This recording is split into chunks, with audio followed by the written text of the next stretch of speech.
I had always prided myself on being fearless, but that night shattered my confidence in ways I could never have imagined. It started like any other evening. I was a delivery driver for a local pizzeria, and the late-night shift was my specialty. The orders that came in after dark often meant bigger tips, and I needed every dollar I could get. But this particular night would haunt my dreams forever. The delivery came in around 10:30 p.m. It was a small, isolated cabin nestled deep in the woods, miles away from the nearest road. The thought of making the trek gave me a chill, but I pushed it aside. I had been to some remote locations before, but this one was different. The GPS signal was weak, and the winding, unpaved road only added to my growing unease. The night was shrouded in darkness, and an eerie silence blanketed the woods. I pulled up to the cabin and hesitated. The place looked abandoned, with a sagging porch and peeling paint. The only light came from a single, flickering lantern hanging by the front door. I reached for the pizza and reluctantly made my way to the porch, my footsteps echoing in the stillness. As I reached the door, a sudden rustling in the bushes nearby sent shivers down my spine. I looked around but couldn't see anything. Maybe it was just an animal, I told myself, trying to calm my racing heart. I knocked on the door and waited, clutching the pizza box tightly. The door creaked open, revealing a tall figure in the shadows. All I could see was a pair of piercing eyes, shining like a predator. They stared at me for a moment before breaking into a sinister smile. "You're right on time," the voice rasped. Without a word, the figure snatched the pizza box from my hand and slammed the door shut. I stood there in shock, my breath hitching. It was then that I noticed the eerie silence had deepened, and a dense fog began to creep through the woods, enveloping the cabin. The fear was overwhelming, but I couldn't just leave. I had to get paid for the pizza, so I knocked again. This time the door swung open, revealing the same figure, but now something was different. The eyes, once sinister, were now cold, lifeless orbs. "Come in," the figure whispered. I should have run, but curiosity got the better of me, and I stepped into the cabin. The interior was dimly lit, adorned with old, dusty furniture. A pungent odor filled the air, making me gag. The figure led me to a small, decrepit dining table, where the pizza sat untouched. I looked around, my eyes darting in search of an escape route. That's when I saw them. Portraits on the walls, each featuring a different pizza delivery person, frozen in terror, their eyes googled out. I stumbled backward, my heart pounding. The figure's voice echoed through the room. "You're our latest addition, you see. We like to collect memories from those who stumble upon our cabin in the woods."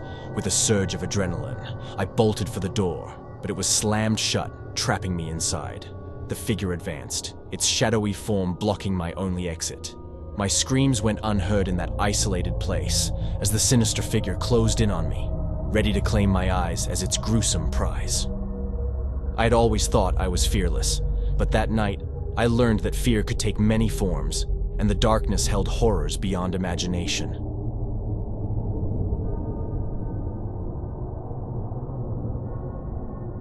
It was a chilly autumn night, and I was on my last delivery of the evening. The neon sign of the pizzeria buzzed behind me as I stepped out into the inky darkness. My car's engine rumbled to life, and I set the GPS for the address, an old rickety house on the outskirts of town. As I drove deeper into the night, the road became narrower, winding through a dense forest. The trees loomed overhead, their branches clawing at the sky. The only sound was the faint patter of rain on my windshield. I couldn't help but feel a sense of unease, but I pushed the feeling aside. The promise of a generous tip kept me going. Finally, I arrived at the destination. The house stood like a decaying relic from another era, its windows boarded up and the paint peeling. A rusted, wrought iron gate creaked open as I approached. I hesitated for a moment, contemplating whether to go through with the delivery, but the faint glow of a porch light beckoned me. I grabbed the pizza box, and the aroma of melted cheese and pepperoni wafted up to greet me. The door was partially ajar, as if someone had been waiting for my arrival. I knocked and called out, "Pizza delivery!" There was no response at first, just an eerie silence that seemed to hang in the air. I knocked again, louder this time, and that's when I heard it. A faint, whispering voice from inside the house. "Come in," it said, a soft, almost seductive tone that sent a chill down my spine. I took a cautious step inside, my footsteps echoing in the dimly lit foyer. The house felt cold, and the air had a musty, old book smell. The hallway stretched before me, and I followed the voice to the room at the end. There, I found a figure hunched over a dining table, its back to me. The room was dimly lit by a single candle, casting eerie shadows on the walls. As I got closer, I saw that the figure was a woman, her hair long and disheveled. She was dressed in tattered Victorian-era clothing. "Here's your pizza," I mumbled, feeling a knot of unease in my stomach. The woman turned slowly, revealing a pale, ashen face. Her eyes were empty sockets, and her mouth was sewn shut with thick black thread. I stumbled back in terror, dropping the pizza box. The woman extended a bony hand toward me, her fingers reaching for my throat. I backed away, but she moved with an unnatural speed, closing the distance between us. I could feel her icy grip tightening around my neck, squeezing the breath from me. In a desperate struggle, I managed to break free, racing toward the door. The woman pursued me, her footsteps echoing in the narrow hallway. As I burst out of the house and into the cold night, I dared not look back. My car was just a few steps away, and I fumbled for the keys, my heart pounding in my chest. I sped away from that forsaken place, leaving the haunted house behind. The memory of the woman with the sewn-shut mouth haunted me for weeks, and I never returned to the outskirts of town after dark. It was a night I'd never forget, a night when a simple pizza delivery turned into a chilling encounter with the supernatural, a night that left me forever scarred by the horrors that lurk in the shadows.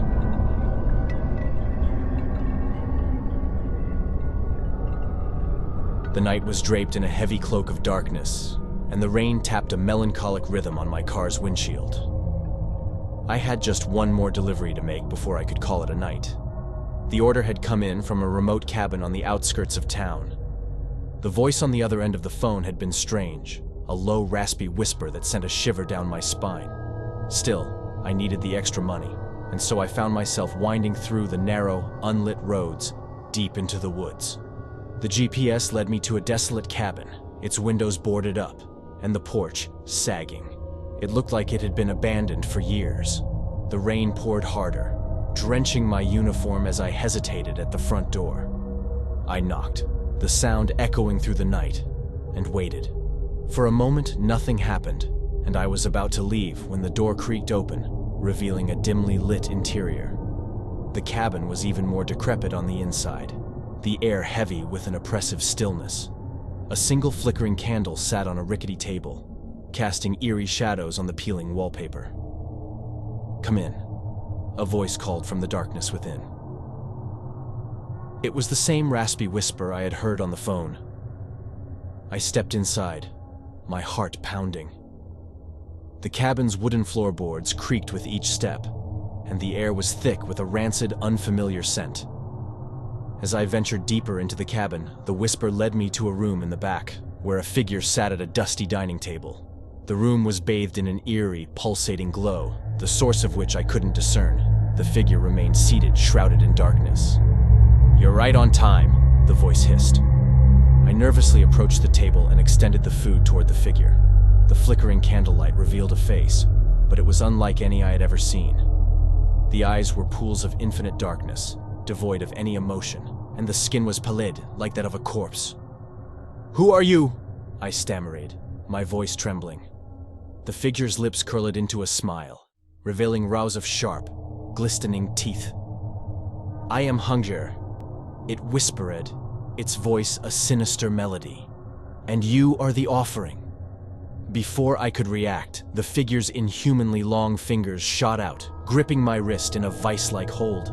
Pain seared through me as its grip tightened, and I realized with horror that its fingers were covered in sharp talon-like nails. It began to drag me closer, its cold breath washing over my face. I struggled, trying to break free, but it was no use. The room seemed to grow darker, the pulsating light intensifying. The walls closed in around me, as if the very cabin itself conspired to devour me. "You'll satisfy my hunger," the figure hissed, its mouth inching closer to my neck.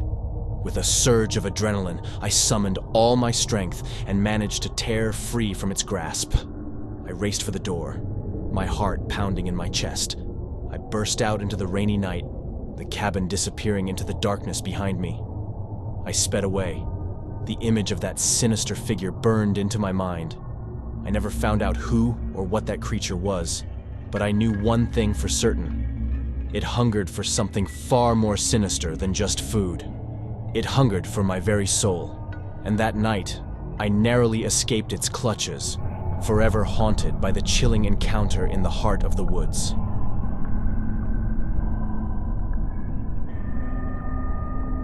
If you enjoyed the video, please make sure to smash that like button and subscribe for more scary horror stories. See you on the flip side.